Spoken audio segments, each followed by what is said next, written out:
আসসালামু আলাইকুম everyone, welcome to Sania's diary. আপনারা কিতা হরা সানি বালা। আজকে প্রতিদিনের মতো আজকে খুব সুন্দর একটা ব্লগ নিয়ে আপনার সাথে শেয়ার করবো।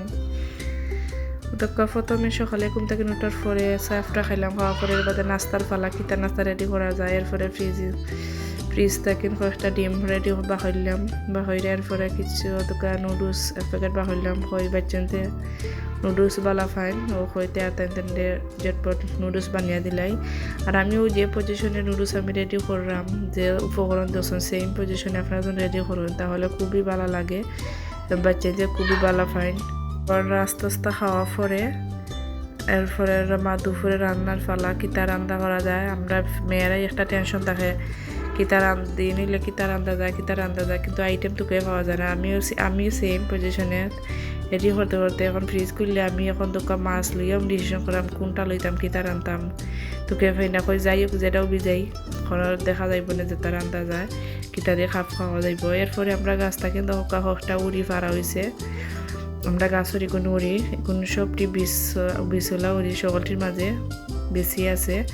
আমরা ফার্স্টে কয়েকদিন আগে খাওয়া হয়েছে মাছ দিয়ে গুড়ি, আর এখন কেগুন বাক্কা কতদিন মাঝে ফাড়া হয়েছে না দিকা বাক্কা ফক্ত হয়ে গেছে। তো আজকে ফাড়া হয়েছে দেখা তখন তো পুরা বেশি ওগলটি ফক্ত হয়ে গেছে। তাই কখন তো বেশি খাওয়া যাইব, সমস্যা নাই, কারণ বেশি আমি নিজেও অনেক পছন্দ করি বা আমার বাচ্চাইনতেও অনেক খাইতে পারা হয়। দোকা খুব ফক্ত বেশি। এরপরে ফুসি চুলানি পরে দোকা কতটা বেশি হয়েছে, না হলে 1 কেজির উপরে হইব বেশি। এখন সুন্দর করে বেশি গুণ আমরা একটু যত্ন করে আমরা চুলাই মুই কিন্তু বুঝে আনি বাক্কা সময় লাগবো। এরপর যাই হোক খাইতে যেটা মজা, একটু একটু কষ্ট হয়ও, সমস্যা নাই। যেমন ছোটো মাছ বানাইতে যেমন কষ্ট, কিন্তু খাইতে বেশি মজা।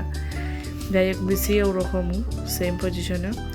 এরপরেও তো আমরা গাছের কয়েকটা বড়ই আমরা কয়েকদিন ধরে 1-2টা করে পাকছই, কিন্তু কিতা ফাঁককে নাইতা খাইলাই, বাট আমি চিনি নাইতা ফাঁকি।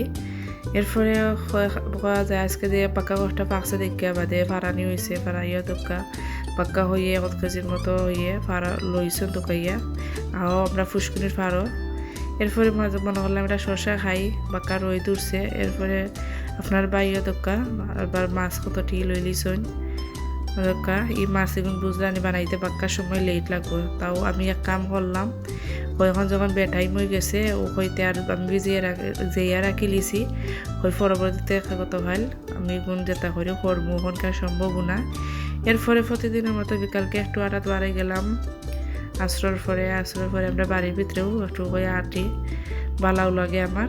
আর আজকের ভিডিও এই পর্যন্ত আছিল। আপনারা সকলে পালা থাকবার পুরা ভিডিওটা দেখবার, আমার লাগে দোয়া করবা, আমিও আপনার লাগে দোয়া করবো।